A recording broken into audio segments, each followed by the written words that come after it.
Lindsay, over to you. Good morning, everyone. It's so nice to be part of the festival this year, and lovely to join you all. I used to work for Tech Fest, so it's lovely to be back and to be able to present to you guys. So as Jenny was saying, I live over in Northern Ireland, and our farm is in Northern Ireland.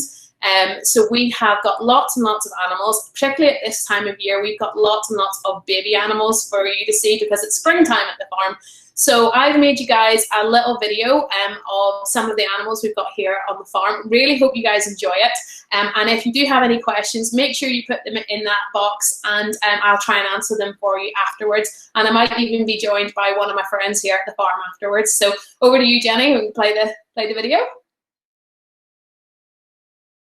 So the first thing we're going to do is we're going to feed our bunny rabbits. So they're all very, very hungry. So we've got lots and lots of food for them here. So if you want to come and have a look at what they're getting for their breakfast this morning, they're getting some lovely healthy broccoli and some cauliflower, some apples, some lovely green cabbage, and we've also got some carrots for them as well in this big bucket. And they're also getting lots and lots of nice hay. So hay is dried grass, and they really love to munch on this. It's very, very good for their teeth because they've got very big teeth.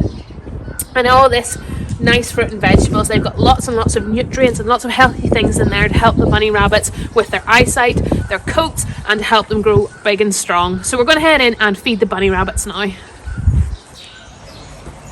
So the first bunny rabbits we're going to feed are lovely Continental giant rabbits. So you can see how big they are. This is Harland and this is Wolf, and they are sisters.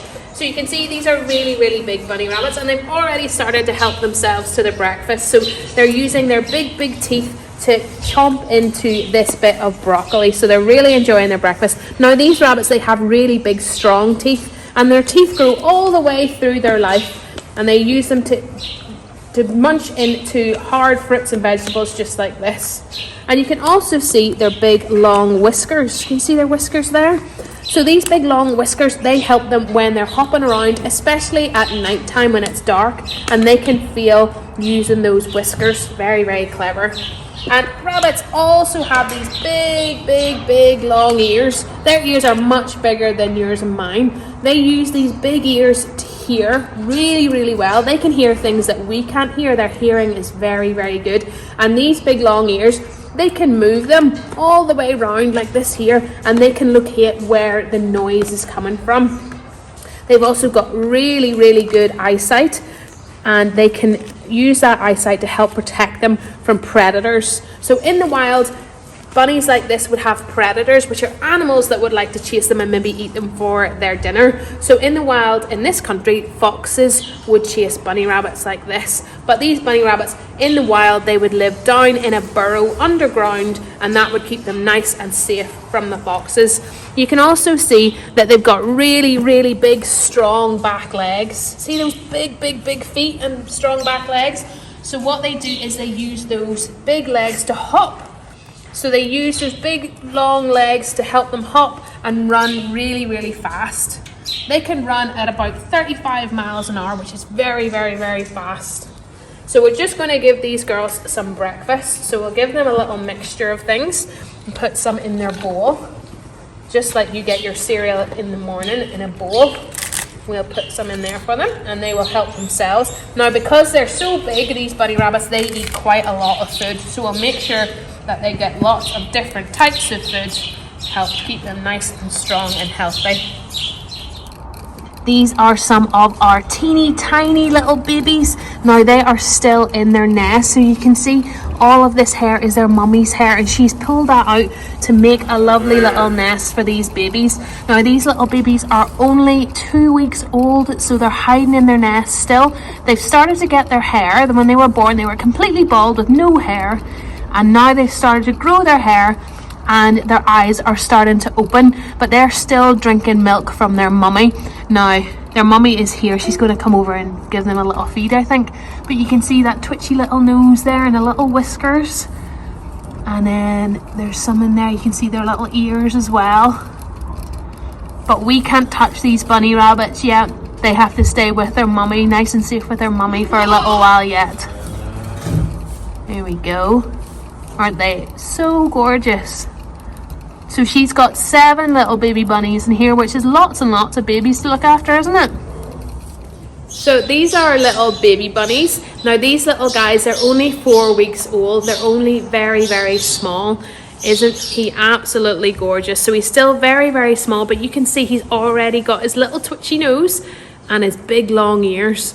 Now this little guy, he lives with his mum still, and whenever he was born, he was completely bald and his eyes were closed and he couldn't look after himself. So what his mummy did was she pulled out all of her hair and she made a nest for the little babies, and she gave birth to her babies in the little nest. And for the first 2 weeks they stayed in their nest and they hid in there, and their mummy went in and she fed them. Now mummy rabbits produce milk for their babies, so she produced milk and the little babies fed on her milk, but now they're big and strong and they're eating lots and lots of fruit and vegetables as well. So we'll put them back, this little guy back down, and what we'll do is we'll give them their breakfast.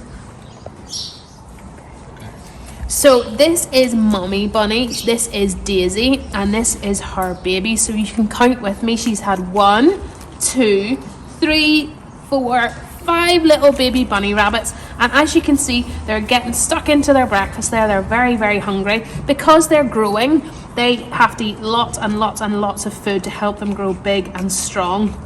Aren't they very, very cute? And you can see their lovely long ears, and they're using their big strong teeth to munch into their vegetables. And did you guys know that a baby bunny rabbit is called a kitten? Now we'll leave them in peace to finish off their breakfast, and we'll go and see the next animal.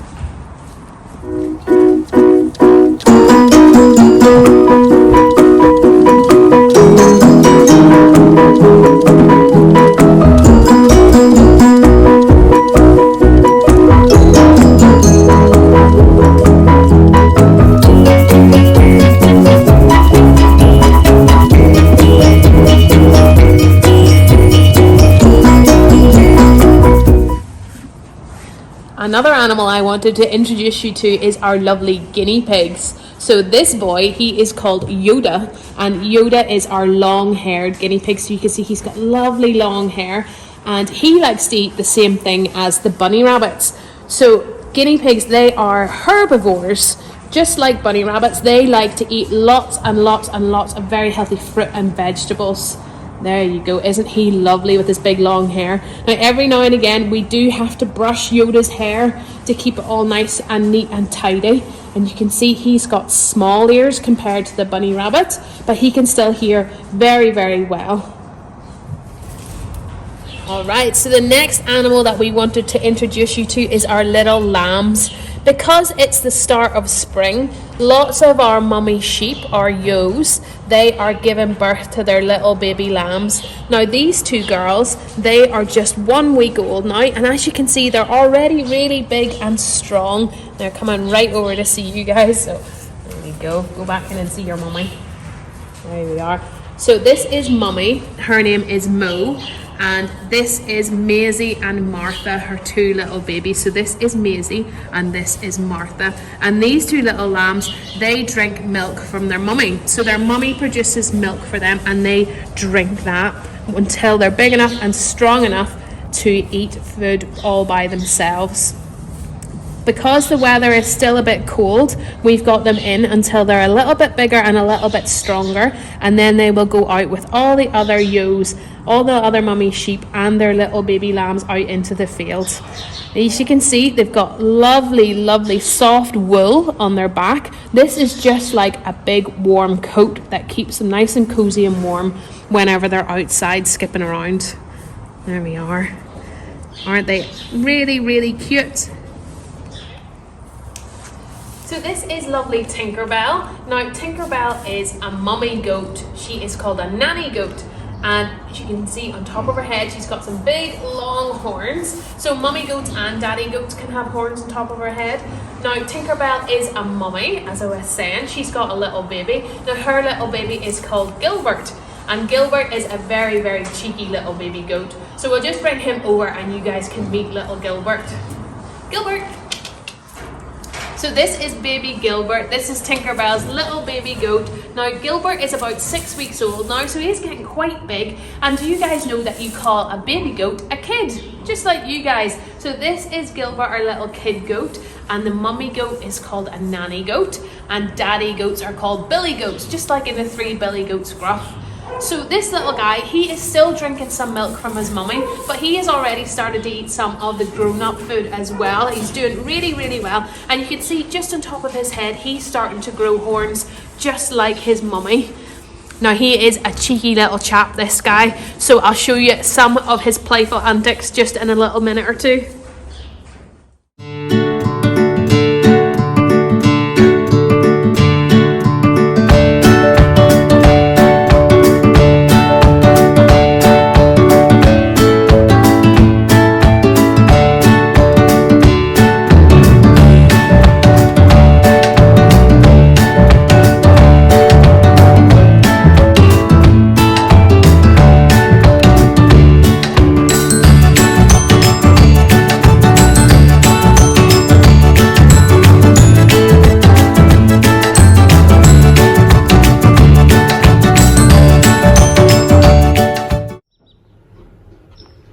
So the next animal I wanted to show you guys was our little baby chicks. These guys are absolutely gorgeous, aren't they? So they're only about 3 days old. So they only hatched out of their eggs 3 days ago. So they're very small and they're very, very fluffy. And all that fluff helps to keep them nice and warm and cozy whenever they're so teeny tiny. So this is a bit like the egg that these little chicks hatched out of.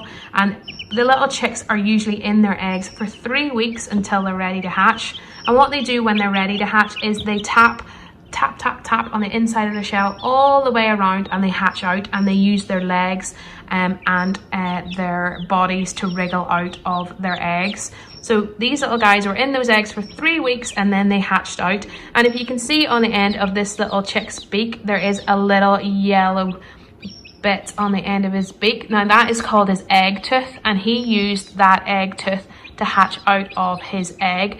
So that helps to strengthen his beak, make it nice and strong so he can hatch out of that big hard shell. And after a couple of days, once he's out of his shell, that little egg tooth will come off. It'll just fall off naturally because he doesn't need it anymore because he's already out of his shell. So this little guy here is a Silky Chick, and whenever he grows up, he will turn all white and fluffy, and he will have a funny hairdo on top of his head, and he'll also have feathers that go all the way down to his toes. So you can see he's already started to get those feathers, and you can see in this little guy he started to get the feathers on his wings.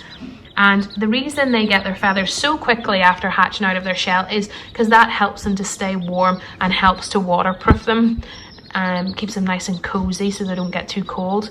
So these little chicks, they hatched out of eggs that we put inside our incubator, which is a special machine that keeps the eggs warm until they're ready to hatch out. Usually the mummy hen will sit on our eggs to keep them nice and warm, but sometimes we put our eggs in the incubator, and that does the job of a mummy hen until the little eggs are ready to hatch out. So what I'll do is I'll show you the incubator in just a little minute, but we'll say goodbye to these two guys. Aren't they very, very cute? I like their little cheeping noises that they make. That's them talking to each other. Aren't they so cute? Hello. So I'll just put these ones back into their nice warm house. Alright, so this is our incubator, and this is the machine that keeps the eggs warm until they're ready to hatch out. So there's lots and lots of little eggs in here at the minute. I'll just open the door quickly. We can't keep the door open for too long because I need to make sure it stays nice and cozy and warm in here. So these are all the eggs that we're hoping to hatch out within the next couple of weeks. And you can see that the shells of our incubator here are on a tilt like this here. So what happens is the machine turns the eggs, or turns the trays like this, and makes them rock back and forward, and that helps to make sure that the eggs get heat the whole way around them. And that's what a mummy hen would do in her nest. She would roll the eggs in her nest to make sure that every single side of her egg stayed nice and warm. So these little eggs, they'll be in here for 3 weeks until they're ready to hatch out, and they'll hatch out into those lovely little chicks we saw earlier on. And then they'll go, the little chicks, once they've dried off and got a bit stronger, they'll go in with the rest of the little chicks that had hatched out before them. So this tray here, this is probably going to hatch out next week, and then this tray here, this will probably hatch out the week after. So we'll keep a very close eye on them and make sure they're all hatching out really well.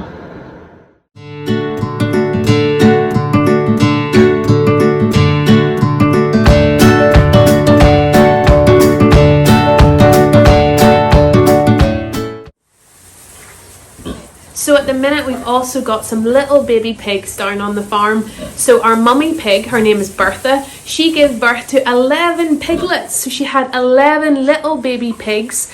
Now these little guys, they are called Oxford Sandy and Black piglets. So you can see they've got lovely ginger hair with little black spots all over their body. And you can see the big long ears.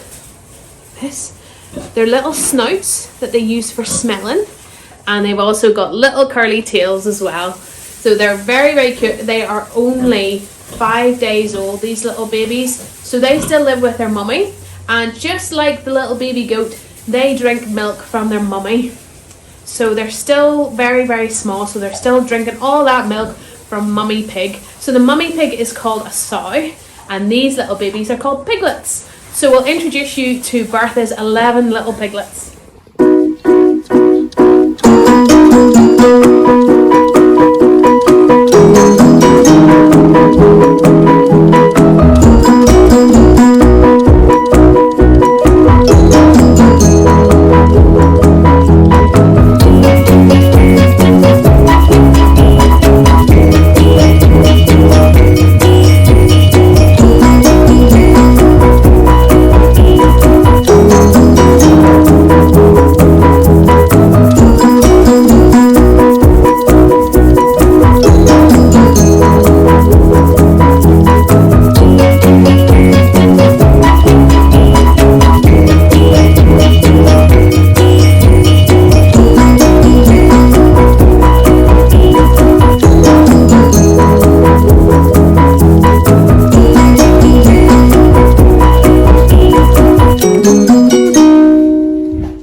Some of our mummy animals don't have enough milk for their babies. So this is little Valentina, or Val for short. Now Val's mummy, she didn't have enough milk for her little baby cow. So what we do is we make up some milk and bottle feed her. So this is her big bottle of milk, and she will drink 4 of these bottles a day because she's very, very hungry. So without further ado, we'll give her milk. There we go. So Valentina loves her milk. She's a very, very hungry girl. There we go. So as I was saying, she gets 4 of these big bottles a day. Now, her mum didn't have enough milk for her, so we've been looking after her since she was 1 day old. She's doing really, really well, and as you can see, she's loving her milk. Her tail is wagging away there. That means she's enjoying all that milk. And she'll drink this bottle really, really fast. And this milk is like the milk that a mummy cow would give to her little baby. You can see she's really enjoying it, and she's actually very strong. I'm having to hold on to this bottle really tight to make sure she doesn't pull it out of my hands. But you can see she's nearly finished already. And you can see all of that frothy milk around her nose.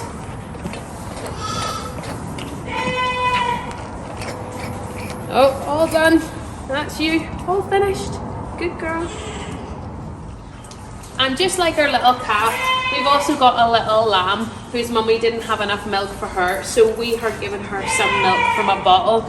It's just like the wee calf, she gets this milk. She gets it 5 times a day because she's so little. So she needs lots and lots of milk to help her grow up big and strong. And then she can go out and join all the rest of the sheep and the lambs out in the field.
That was really cool. Such a lot of good animals there, Lindy. Fantastic. We have some questions for you already. So why are the eggs all different colours? And Ferry Hill would like to know this one. Yeah, no, that's a brilliant question. So here at the farm, at our farm, we have a lot of rare breeds of animals. So those are animals that there's not very many of them left in the world. And believe it or not, you can get rare breeds of pigs and sheep and cows and chickens. So here at our farm, we like to make sure that we help those species out and continue to breed them to make sure that they don't go extinct, to make sure that there's some left in the world. So we have a lot of rare breeds of chickens, and those chickens lay different coloured eggs. So for example, there's a chicken from Chile, and it's called an aracuna, and it lays a greeny blue egg. And then there's another chicken called a Moran, a French copper Moran, lays a really dark brown egg. And then we've also got ducks that lay their eggs, and they're really blue in colour, the duck eggs. And what's really interesting about the duck eggs is that they have to be incubated for 4 weeks instead of 3. So chickens, the mummy hen sits in them for 3 weeks, but for ducks, the mummy ducks have to sit on them for 4 weeks instead. But that's a really good question. So yeah, we've got lots and lots of different types of chickens, and they all lay different types of eggs. Some really big, some really teeny tiny, sometimes all different colours. So the smaller the chicken, the smaller the egg, the bigger the chicken, the bigger the egg. That answers that question then, that's cool. What temperature is the incubator, just as a matter of interest, what temperature is the incubator at? So the incubator's in and around sort of between 35 and 45. It does warm up and cool down throughout the day. It's set on a special timer, and because it mimics so it just follows what a mummy hen would do. So sometimes she would get up off her eggs to go and eat. So you let the incubator cool down for a little bit, then she would go back and sit on them. So then you let the incubator heat up a little bit. And you also have to put quite a lot of water into it, so that there's lots of water in the atmosphere, in the air around the eggs, because that keeps the eggs nice and healthy and helps the little chicks hatch out in the end whenever they're ready to hatch. Okay, right. P12 at Cornhill would like to know, why do the animals only stay with mummy and not the daddy? So whenever the mummies are given birth, particularly farm animals, they like to be on their own. They don't like to be surrounded by other animals or the daddies. The only animal really at the farm who is an absolutely amazing dad is our geese. So Daddy Goose, he is amazing, and he will stay and he will protect his babies and look after them. But for the rest of the animals, the mummies just get on with it themselves. They don't really need their daddy at that point. But whenever the animals go back out into the fields, they will then, all the baby animals will then meet their dads whenever they get back out into the fields after they've given birth. So we mostly bring our animals inside into the barns to give birth, and then whenever the babies are old enough and strong enough, we'll put them back out into the fields again. That's just so that we can keep a really close eye on them, and if there's any problems when they're giving birth, we can be there to help out.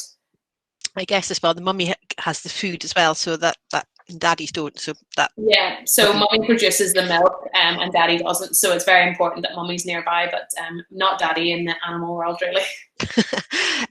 Brimman would like to know where you get the animals from.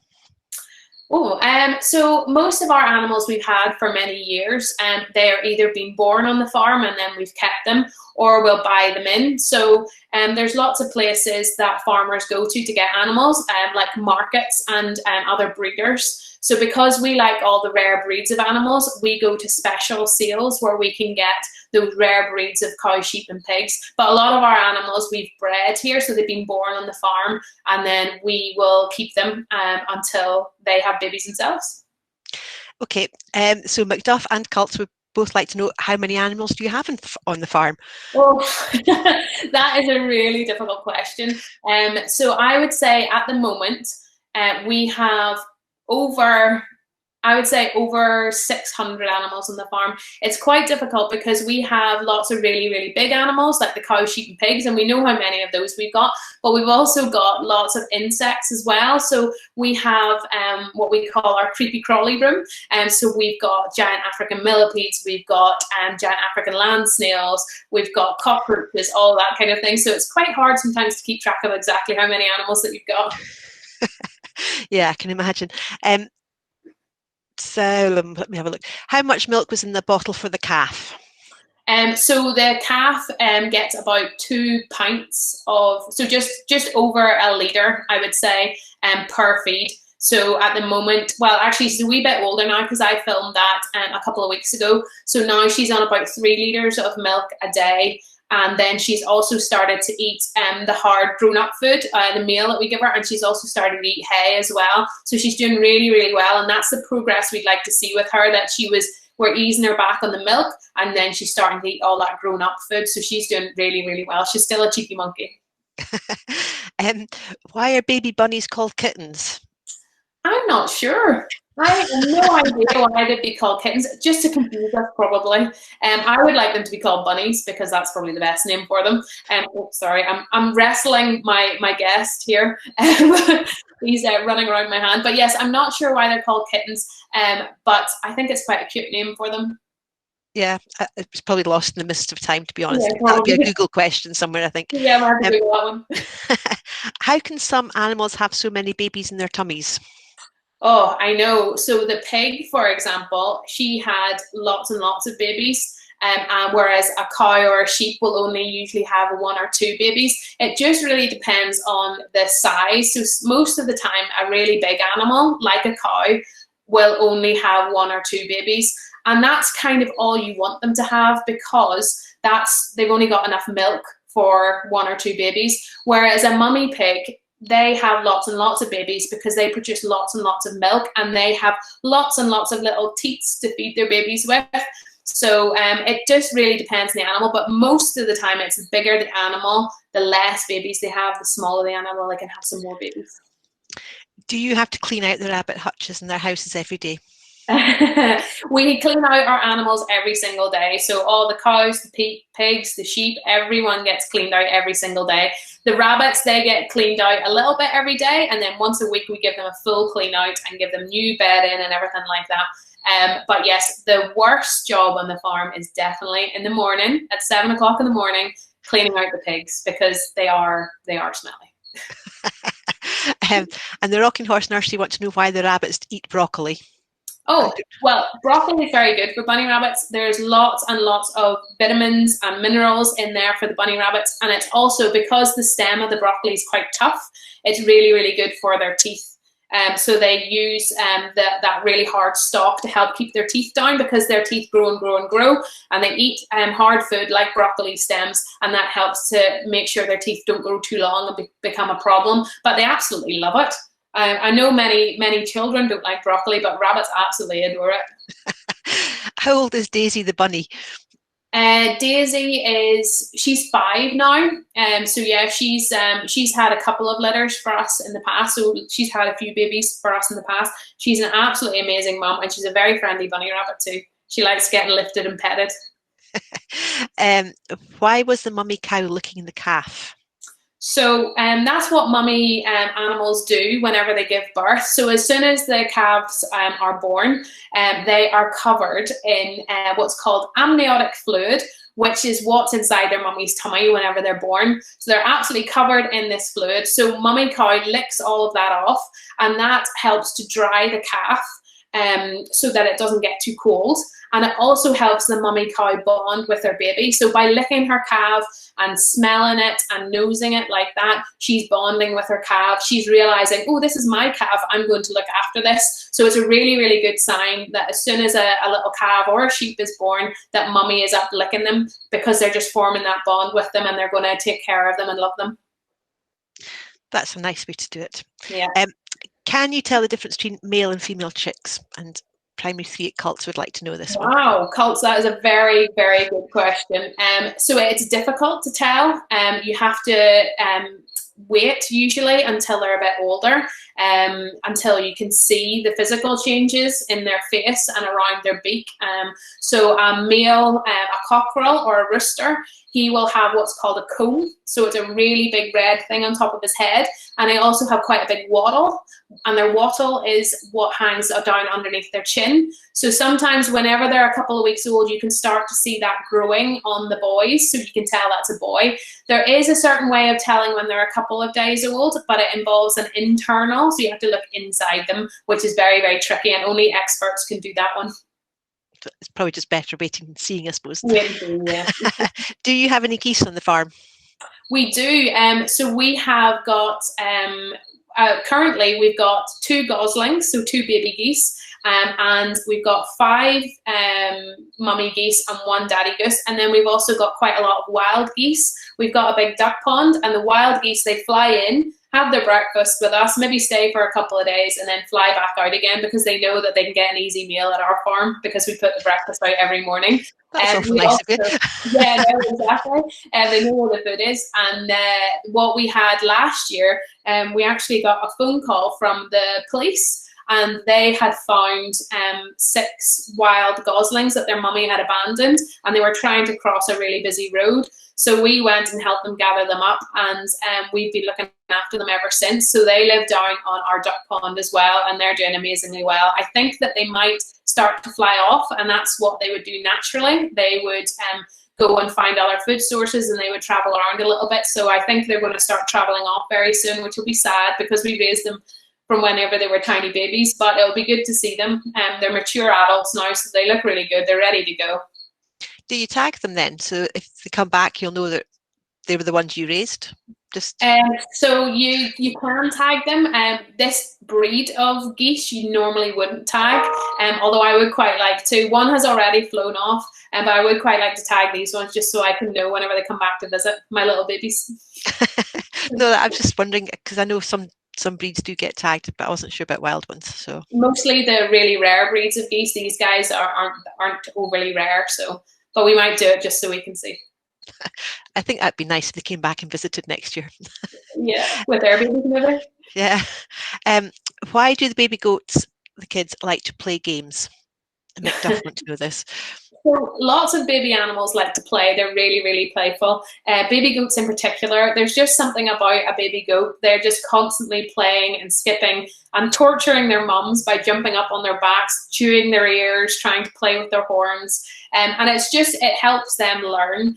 So it helps them grow up and be strong, but it also helps them learn around what they can climb on, what their limits are, particularly if they push it with their mum. So if they're being particularly cheeky with mum, she'll maybe give them a wee tap with her horn and say, nah, that's enough of that. So they're just pushing their boundaries to see where the limit is and also learning as they play. What is your favourite animal? Oh, a leading question. That is a really difficult one. So there's probably a few animals that are my favourite. So I've spent all of the springtime lambing the sheep. So sometimes I've been at the farm at like 2 o'clock in the morning, 3 o'clock in the morning, lambing the ewes or helping them or keeping an eye on them whenever they're giving birth to their babies. So there's a couple of sheep that I've had to help with the lambing, and I feel particularly bonded to them and their babies because I've had to help them. So there's one ewe in particular, Maggie. Now Maggie had twins, and one of her twins was coming backwards, which is not good. And one of them was coming out what we call the Superman pose. So the Superman pose is when there's one leg forward and one leg back. You want them to be coming out with 2 legs forward. So I had to help her give birth, and it was particularly hard work for both of us, particularly her. I can't really take too much of the kudos there. But yes, I'm particularly bonded with it. I really like Maggie. And also we have some farm dogs, which are just amazing. So we've got a sheepdog called Finn, and we've got 2 Labradors as well, and they're just amazing. What is the most babies any animal has had? I'm guessing on your farm. So that's definitely one of the pigs. One of our pigs had 15 babies. Oh, wow. Yeah, so that's a lot. That was a couple of years ago, and we had to help feed some of them because she didn't have enough milk for them all. But yes, 15 babies is a lot of babies. It is a lot of babies. Yeah. I can vouch that. Have you any horses on the farm? We do, yes. So we've got 4 Shetland ponies, so they're a Scottish breed. They're very small, little small ponies, and then we've also got a Welsh pony as well. We used to have a couple of horses back many years ago, but we just got ponies now, so they're slightly smaller than a horse. What is the hairiest animal on the farm? Got me that guinea pig because he was really hairy. He was lovely. Yeah, he is Yoda is very, very hairy. But we have a herd of Highland cows, and they are by far the hairiest animals on the farm, because they've got that really long, thick, shaggy coat that helps keep them warm in the winter time. So we have we got 9 Highland cows. So yes, they are very, very hairy, but that's to help keep them warm whenever they are in the Highlands of Scotland, and in Northern Ireland it can get quite cold as well. So that coat helps keep them really warm. Highland cows are very nice. I like Highland cows. Primary 1 to 3 at Turfins would like to know if you have any sheepdogs. Oh yes, yeah. So we were just saying there, we've got Finn, our sheepdog, and he is about 9 years old now, and he is very good at helping us with the sheep when we're bringing them in, when we're having to move them, and he's very, very clever. Sheepdogs usually are. They do it themselves, really. They don't need much help. Yeah. Meldrum P3 would like to know how many chicks you have on the farm and how long do they take to grow? And then also, how many cows do you have? So I can answer the cow one very quickly. So we've got 42 cows. Now we keep track of our cows very, very closely. They've all got, you maybe noticed, they've all got ear tags in, and that helps us keep track of them, know who's who, because some of them look quite similar. But all of our cows are named as well because they're like big pets to us. So we've got 42 cows, and then the chicks, I could hazard a guess. I think we've got about 25, 26 chicks at the moment because we're still hatching. So our incubator is working away at the minute. I think there's another maybe 40 eggs in the incubator at the moment. So we're continuously hatching eggs and hatching those chicks out. But I think at the moment we've got about 25, and that includes 8 little ducklings that we hatched out the other day who are very, very cute. As I was saying, the chicks are in the incubator or sitting underneath their mum. The little eggs are they need incubated for 3 weeks, and the ducklings, the duck eggs, they need 4 weeks until they're ready to hatch. Why is there a difference? You'd think they'd be about the same. You not that much difference. About the same. There's more. I think there's a little bit more development, and the development is a little bit slower for a duck. Oh, okay. Yeah. That makes sense, I guess. Somebody else is asking, do you have a lot of tractors on your farm? We do, yes. We've got 1, 2, 3 tractors on the farm. So we've got 2 really big ones and then a really small one. And how big is your farm? So our farm is about 60 acres. So I'm not really sure how to convert that, but it is very big. We've got lots of green open spaces, lots of fields and things for our cows, lots and lots of grass, because that's what the cows and the sheep really like to eat all the time. So yeah, it's a pretty big farm, and we're open to visitors. So visitors come into our farm and have a little look around, have a tractor ride, have a quad ride. So if you're ever over in Northern Ireland, you'll have to come and visit us. I can vouch for that. It's a very nice place to visit. You should go. How many people work on the farm?